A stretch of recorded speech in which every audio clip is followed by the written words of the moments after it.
আসসালামু আলাইকুম প্রিয় ফুটবল ফ্যান্স। উরুগুয়ে এবার কোপা আমেরিকাতে এমন একটা স্কোয়াড এবং একই সঙ্গে এমন একজন কোচকে নিয়ে যাচ্ছে যে শেষ পর্যন্ত তারা কিন্তু আর্জেন্টিনা এবং ব্রাজিলকে হতাশ করতে পারে। মাত্র কিছুদিন আগে এই দুটো বিগ শট দলকেই কিন্তু তারা পরাজিত করেছে।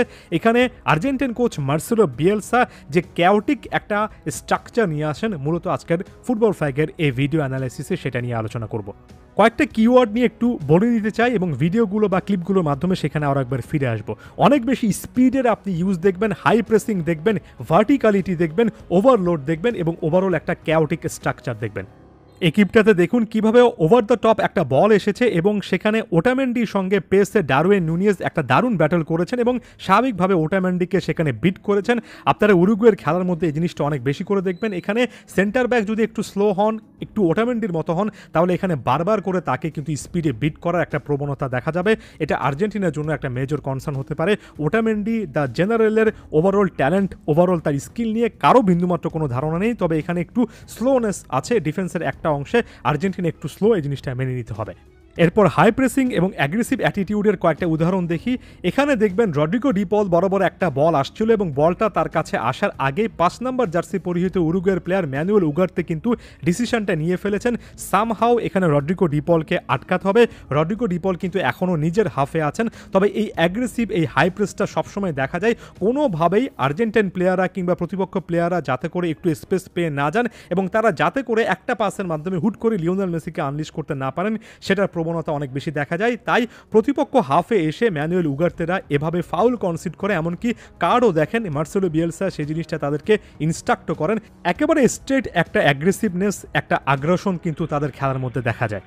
পরবর্তী ভিডিওতে ব্যাপারটা আরও একটু ক্লিয়ারলি বোঝা যাবে। যেমন দেখুন লিওনেল মেসি যে মুহূর্তে বলটা রিসিভ করেছেন, আপনি কিন্তু স্ক্রিনে খুব একটা বেশি রোনাল্ড আরাউকে দেখতে পারবেন না, কিন্তু পরবর্তী ফ্রেমগুলোতে যদি যান, লিওনেল মেসি একটা ড্রিবল কমপ্লিট করেছেন, আরাউ সেখান থেকে ব্যাকট্র্যাক করে এসে পরবর্তীতে লিওনেল মেসিকে ফাউল করেছেন, তারপরে হলো বলটা কেড়ে নিয়েছেন।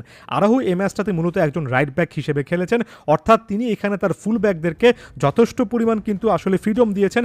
একেবারে ডিরেক্ট ভার্টিক্যাল অ্যাপ্রোচে সরাসরি একেবারে সামনের দিকে মুভ করা যাবে, প্রতিপক্ষ ডিবক্সে ঢোকা যাবে, তবে একই সঙ্গে এত দ্রুত ব্যাকট্র্যাক করতে হবে যাতে করে লিওনেল মেসির মতো ক্রিয়েটিভ প্লেয়াররা বিন্দুমাত্র কোনো স্পেস, কোনো স্কোপ না পান। এখানে আরাহু আসলে কেন ব্যাকট্র্যাক করতে বাধ্য হয়েছিলেন সেটার উত্তর পাবেন পরবর্তী ক্লিপে। এখানে দেখবেন যে ভিনিয়া নামক একজন প্লেয়ার 17 নম্বর জার্সি পরিহিত উরুগুয়ের প্লেয়ার নাহুয়েল মোলিনাকে রীতিমতো 1-on-1 সিচুয়েশনে বারবার বিট করছিলেন এবং তিনিও অনেকটুকু উপরে উঠে এসে ওই জায়গাটা ওভারলোড করে রাখছিলেন এবং সেখান থেকে একটা ক্রস বা একটা পাস তিনি যখন ডিবক্সের মধ্যে দিলেন, সেখান থেকে আরাহু অনেকটুকু উপরে উঠে এসে গোলটা করলেন। অর্থাৎ লেফট ব্যাক অনেকটুকু উপরে উঠে এসেছেন, রাইট ব্যাক অনেকটুকু উপরে উঠে এসেছেন। এই জিনিসটা মার্সেলো বিয়েলসার ট্যাকটিক্সের একটা বিশেষত্ব। তিনি যখন অ্যাটাক করবেন তখন কিন্তু শুধুমাত্র 5-6 জন না, কখনো কখনো প্রতিপক্ষ ডিবক্সের সামনে 8-9 জন পর্যন্ত প্লেয়ার নিয়ে যাবেন এবং এভাবে অ্যাটাক করবেন। যখন ব্যাকট্র্যাক করবেন তখন প্লেয়ারদেরকে অ্যাগ্রেসিভলি ব্যাকট্র্যাক করে ফাউল করে হলেও প্রতিপক্ষকে আটকাতে বলবেন। আর্জেন্টিনা কিংবা প্রতিপক্ষের ডিবক্সের আশেপাশে নিজেদের প্লেয়ারদের সংখ্যা অর্থাৎ ওভারলোড করে রাখার ক্ষেত্রে নাম্বার গেমে যাতে করে উরুগুয়ে এগিয়ে থাকে, সেটা মার্সেলো বিয়েলসা অনেকবারই কিন্তু নিশ্চিত করেছেন এবং তিনি যখন ডিফেন্ড করবেন তখনই কিন্তু তিনি এই জিনিসটা নিশ্চিত করেছেন যাতে করে ডিবক্সের মধ্যে অনেক প্লেয়ার থাকে। অর্থাৎ উরুগুয়েন প্লেয়াররা যখন আক্রমণে উঠবেন তখন যেমন আর্জেন্টাইন প্লেয়ারদের একেবারে বিন্দুমাত্র কোনো স্পেস দেবেন না এবং তাদের ডিবক্সের পাশে যত বেশি সংখ্যক উরুগুয়ান প্লেয়ার থাকবেন, ঠিক তেমনি তারা যখন ডিফেন্ড করবেন তখনও কিন্তু স্বাভাবিকভাবে ডিবক্সের মধ্যে প্রায় অধিকাংশ প্লেয়ারকে রাখতে হবে এবং সেখানে প্রায় সকলে মিলে ডিফেন্ড করতে হবে। এখানে যেমন দেখুন ডিমারিয়াকে যখন ফাউল করা হলো, আপনি যদি ওই মোমেন্টটাতে ওভারঅল কতজন আসলে উরুগুয়ান প্লেয়ার ওই জায়গায় আছেন সেটা হিসাব করেন, দেখবেন যে 3-4 জন প্লেয়ার আসলে একেবারে ডিমারিয়ার আশেপাশে আছেন। আপনি যদি ওভারঅল ছবিটা ফ্রিজ করেন তাহলে দেখতে পারবেন যে প্রত্যেকটা উরুগুয়ান প্লেয়ার অর্থাৎ একেবারে গুনে 10 জন প্লেয়ারই কিন্তু ডিফেন্ড করছেন।